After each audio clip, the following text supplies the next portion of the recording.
Meu nome é Tâmara Schioser, eu sou psicóloga e quero conversar um pouquinho hoje com você sobre o autocuidado do homem, né? As emoções masculinas. É muito interessante que a gente imagina que um homem que é forte é um homem que não adoece. Mas na verdade, um homem que é forte é um homem que se cuida. E quando você cuida das suas emoções, cuida de você, você honra e cuida também da sua família. Nós temos alguns tabus, né, sobre essa questão das emoções masculinas. Às vezes a gente não fala sobre isso por vergonha, às vezes a gente não fala sobre isso por falta de conhecimento, mas a gente tem a oportunidade, né, de conhecer e aprender um pouco mais nesse mundo onde a gente tem agora vários modelos do masculino. Então, eu quero mostrar para vocês alguns dados que foram tirados de um documentário. Esse documentário ele se chama O Silêncio dos Homens. É um documentário riquíssimo que depois eu vou deixar o link para vocês, caso vocês queiram assistir também, tá? E que ele fala sobre essa questão das emoções, da saúde e dos cuidados masculinos. A maioria dos homens afirma ter o pai como principal referência de masculinidade, mas só 1 em cada 10 já conversou com o pai sobre o que significa ser homem. Em nossa pesquisa, identificamos o quanto os homens concordam terem sido ensinados cada uma das crenças a seguir, durante a infância e a adolescência. Ser bem-sucedido profissionalmente. Não se comportar de modos que pareçam femininos. Ser fisicamente forte. Ser o responsável pelo sustento financeiro da família. Não expressar minhas emoções. Dar em cima das mulheres sempre que possível. E somente 2 em cada 10 homens dizem ter tido exemplos práticos de como lidar com as suas emoções. Por que pais e filhos têm tanta dificuldade em conversar sobre as pressões que enfrentam como homens? Como os pais podem ser mais presentes, abertos e afetuosos?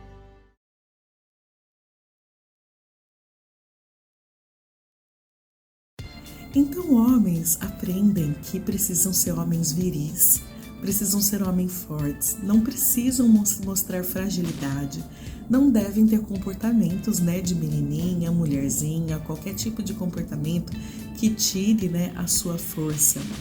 E devido a essa criação que os homens têm, a maior parte dos homens tem, acaba ficando muito difícil tanto entrar em contato com as nossas emoções, né? Quanto também falar sobre isso. Mas como vocês puderam ver, hoje o nível de adoecimento é muito alto. Em cada 10 homens, então 6 dizem ter que lidar com algum tipo de problema emocional. Ansiedade, depressão, vícios. Então é um assunto muito sério para a gente conversar, mas não é um assunto tão fácil assim de se falar, né? Quando a gente fala das emoções, do cuidado das emoções, a gente tem que se lembrar sempre que nós somos feitos basicamente de 3 coisas.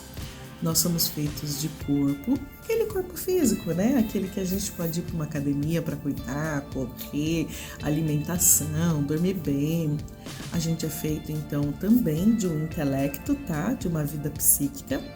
E a gente também é feito de emoções. Então, aquilo que nos entra aqui. Então, seriam esses 3 itens, né? Corpo, alma e mente. E se a gente não estiver cuidando desses 3 segmentos dentro da nossa vida, é possível que a gente adoeça. Mas como cuidar desses 3 segmentos quando as nossas emoções estão trancadas dentro de nós? Quando nós não podemos demonstrar medo, não podemos demonstrar inseguranças, não podemos demonstrar fragilidades, pois tudo isso tiraria, né, aquele papel de homem forte, provedor, um homem que tem as suas emoções controladas, que consegue sucesso profissional.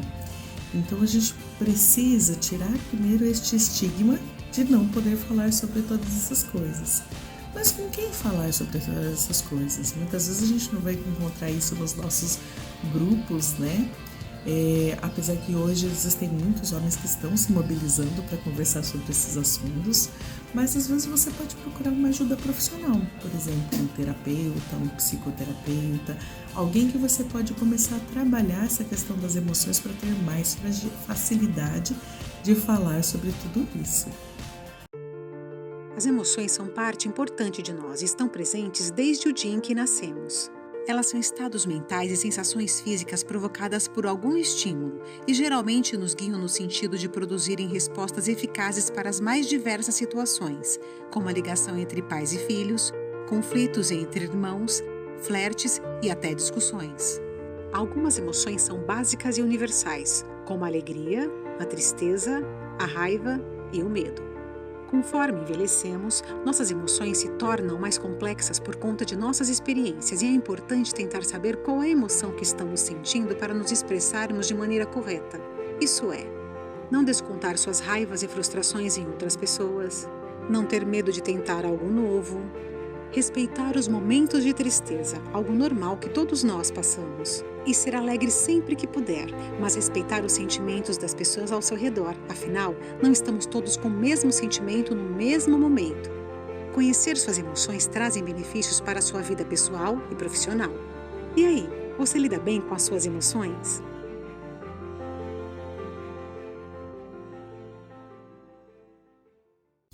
Apesar de hoje, na nossa sociedade, o homem ter um grande papel de fala, e a maior parte, né, dos momentos, as falas são masculinas mesmo, então as falas de poder, as falas políticas, as falas empresariais, ainda assim não existe esse lugar de fala sobre as emoções, né, para os homens. E o que será que existe por trás de tanto silêncio? Por que será que a gente precisa guardar tantas coisas para nós mesmos? Será que é o medo de fracassar dentro da profissão? Será que é o medo de perder a parceira caso se abra? Com quem a gente fala se a gente está passando por um problema familiar, uma separação, um problema com os filhos, um problema de doença com os pais? Com quem que a gente deve falar e o que a gente deve fazer? Como a gente vai cuidar dessa vida interior, né?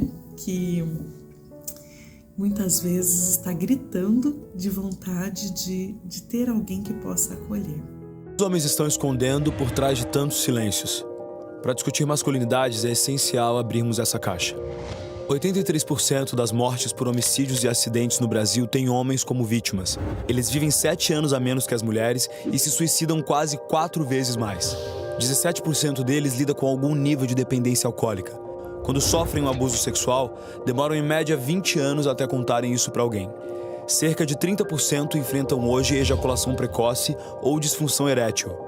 Homens são 95% da população prisional no Brasil, sendo que a maior parte dos encarcerados são jovens, periféricos e com ausência de figura paterna. Negros e LGBT sentem muito mais boa parte disso. Mesmo diante desse cenário, apenas 3 em cada 10 homens possuem o hábito de conversar sobre seus maiores medos e dúvidas com seus amigos. Os homens sofrem, mas sofrem calados e sozinhos.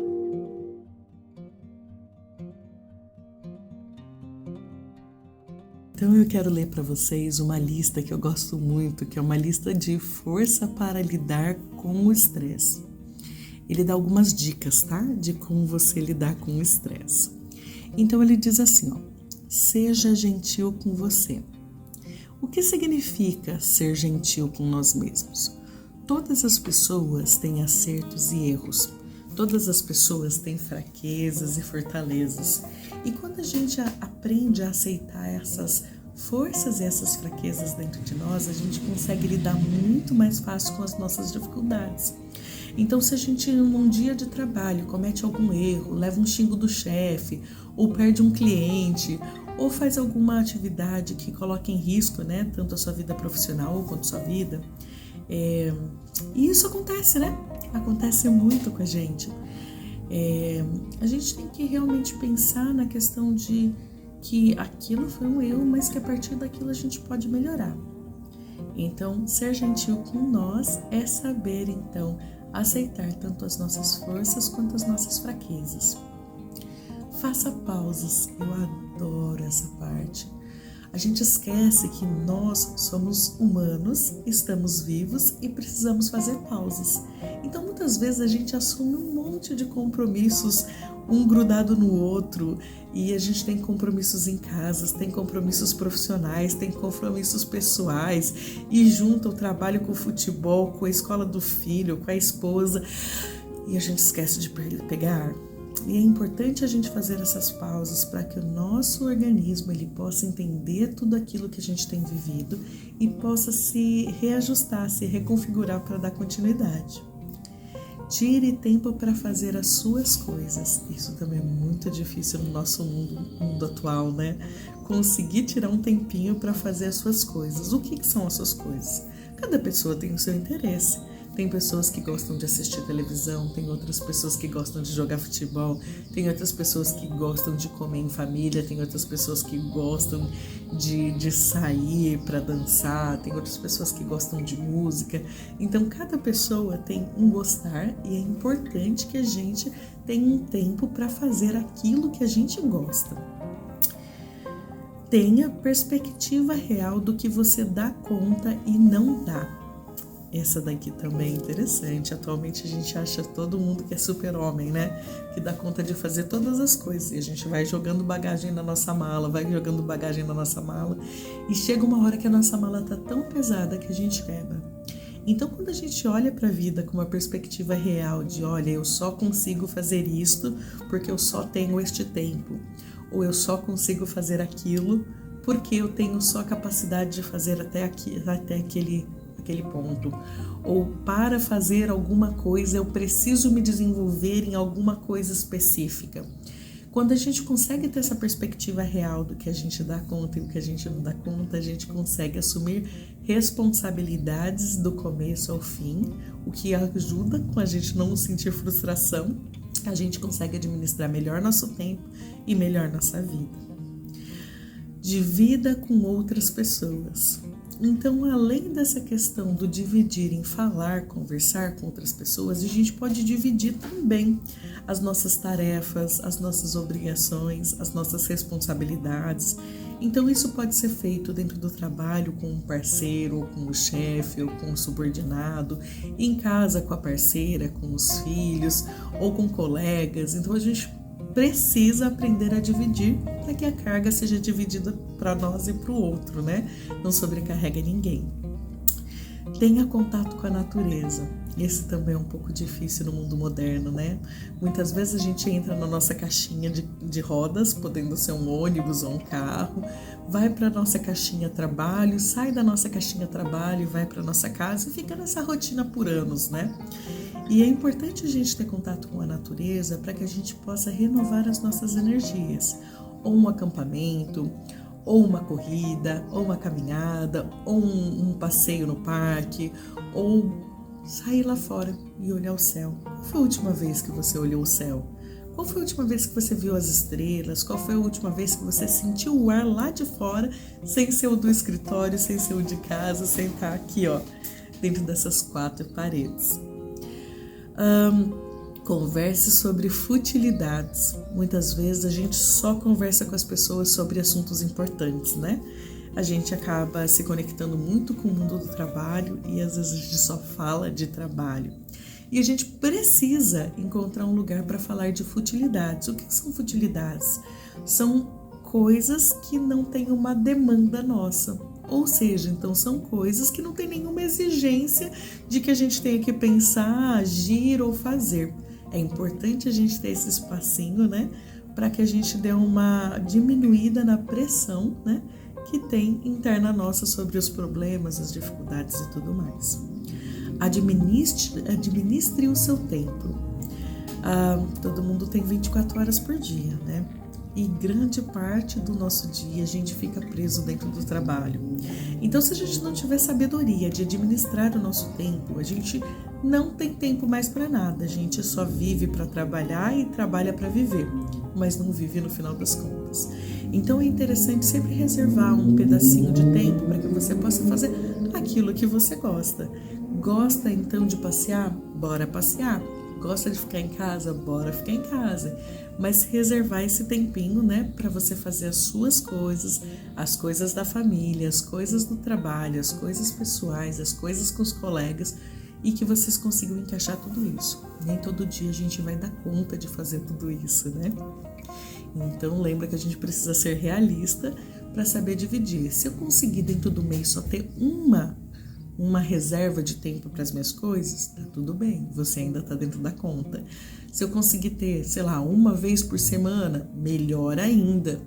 Se a gente conseguir uma vez por dia, uau, que fantástico, mas é meio ilusório, né? Lembra que a gente precisa ser realista. Então é legal sempre reservar esse tempo para fazer as coisas, né? As coisas que são suas obrigações e as coisas que são suas escolhas. Menos internet e mais vida real. Outra dificuldade muito grande, né, dentro da nossa vida atual. A gente acaba ficando muito conectado, muito sugado com as redes sociais, com notícias, com vídeos. E é muito legal, na verdade isso também pode ser um passatempo. Mas se a gente não administrar bem o tempo que a gente usa, né, de redes, de internet em si, a gente acaba perdendo a oportunidade de viver, porque a nossa vida acaba passando ali online. Então é muito legal a gente dar uma olhada aí em quanto tempo tem perdido com o celular, com a televisão, com o computador, com jogos, porque muitas vezes pode, com uma administração melhor de tempo, fazer mais coisa, né? Dando uma diminuída nessa questão de internet. E tem um item que é muito complicado para as pessoas que são adultas, que é: durma bem, se alimente bem e se movimente. Mas tudo que a gente ingere, né, vai facilitar ou piorar a nossa saúde. O tempo que a gente tem de sono também vai fazer com que a gente reabasteça ou não o que a gente precisa para continuar vivendo. E o se movimentar, sempre que a gente fala de movimento, as pessoas pensam em academia, né? Mas a gente não necessita exatamente estar numa academia para se movimentar. O nosso corpo é feito cheio de articulações e essas articulações, elas precisam estar em movimento. Se a gente para de movimentar, elas começam a enferrujar e daí a gente começa a ter problemas. Uma vez eu ouvi um piloto de avião dizendo que ele não temia o avião quando ele estava voando, porque enquanto ele estava voando não se tinha ferrugem, mas o avião no chão fazia com que tivesse ferrugem e aí sim ele era um avião perigoso. Então o nosso corpo é a mesma coisa. Se a gente tem um corpo ativo que está sempre em movimento, pode ser um movimento andando, dançando, trabalhando, estudando, desde que a gente não seja pessoas assim, ó, como eu estou nesse momento, somente sentadinhas, a gente já consegue reabastecer essa questão das articulações.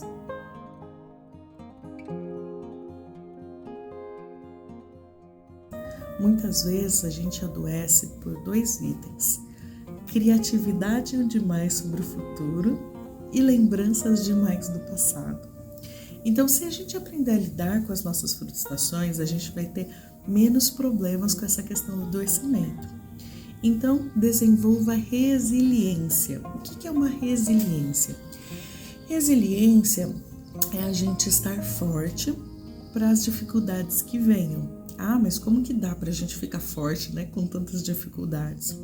A gente pode tentar entender como é o nosso funcionamento, como a gente pensa, como a gente lida com as emoções, quais são as nossas fraquezas e fortalezas, porque daí quando a situação ela chega perto de nós, a gente já conhece as nossas ferramentas e pode escolher as ferramentas mais adequadas, né, para lidar com aquela dificuldade. E isso é uma das formas de lidar com a resiliência. Às vezes a gente acha que a gente tem que ser forte para segurar todas as barras, mas às vezes a gente tem que ser forte para correr, às vezes a gente tem que ser forte para lutar, às vezes a gente tem que ser forte para largar. Então a gente conhecendo as nossas ferramentas ficam mais fáceis, né, de lidar com as dificuldades. A gente tem que aprender a alimentar expectativas realistas. A gente já falou um pouquinho disso antes, né? Então, que quanto mais a gente estiver com os pés no chão sobre a realidade de quem nós somos, como nós agimos na frente às dificuldades e quais são as dificuldades que aparecem na nossa vida, melhor a gente consegue lidar com tudo isso. Foque no processo. a gente sempre tem a perspectiva de perfeição. E toda vez que a gente se conecta com a perfeição, a gente se frustra muito, porque a gente não é perfeito.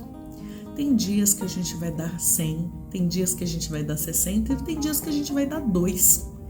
E não importa qual o número, né, que você consegue se doar para aquela atividade que você está exercendo, é importante o processo da caminhada, o que você está desenvolvendo naquele dia.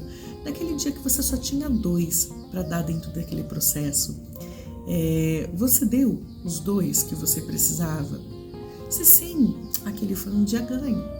Assim como o dia que você também conseguiu se dedicar 100% para aquela atividade, também foi um dia ganho.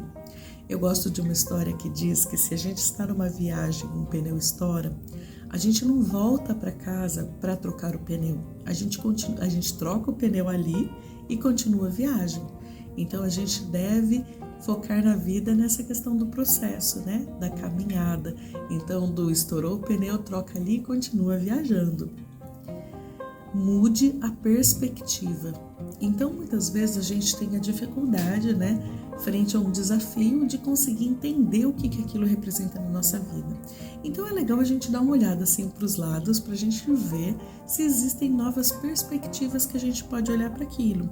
Então, por exemplo, pegar um trânsito. O que aquilo significa? Significa que você vai chegar atrasado no trabalho. E por que perspectiva você poderia olhar isso também?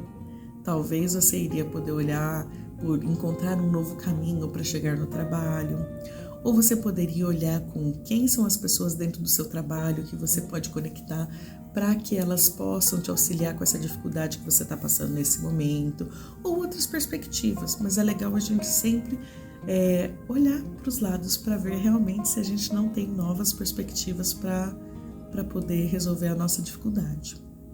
E gerencie as suas emoções. É muito importante a gente ter essa questão do autoconhecimento para que a gente possa dar conta, né, de viver a vida. Então, se você não se conhece, não tem como você encontrar soluções aqui para lidar com o que está aqui fora. Então, gerenciar nossas emoções é importante. E tudo isso para a gente ter aquele equilíbrio, né? O equilíbrio, então, da nossa saúde, que é feito de alma, de mente e de corpo. Se a gente não faz isso, a gente tem a possibilidade de cair em algumas doenças que são complicadas. Ansiedade, depressão, alguns sintomas podem vir para o físico, então a gente pode ter gastrite, pode ter câncer, pode ter vitiligo, pode ter qualquer tipo de doença autoimune e a gente pode viver de uma forma bem ruim, né? Se a gente não conseguir lidar com as nossas emoções. E o mais importante é você, além de se conhecer, você ter a oportunidade de contar para as pessoas quem você é. Então eu queria propor para vocês um treino de poder encontrar alguém que possa acolher um pouco das suas dificuldades, que possa ouvir, né? Sem julgamento ou de uma forma bem empática, né? Uma forma que possa ter um bom entendimento sobre o que você pode estar passando nesse momento. Eu gosto muito de uma frase que talvez vocês já tenham tido contato, que ela diz assim: espero que você se cure daquilo que ninguém sabe que você está vivendo. Então, se ninguém sabe que você está vivendo, bora encontrar uma pessoa que saiba e que possa te auxiliar. E se não encontrar isso dentro dos seus grupos, né? Que tal procurar uma ajuda profissional? É sempre importante encontrar um profissional que cuide das nossas emoções junto com nós, porque ele vai ter uma lanterna para iluminar a nossa escuridão dentro dos nossos caminhos, para que a gente possa encontrar uma lanterna também.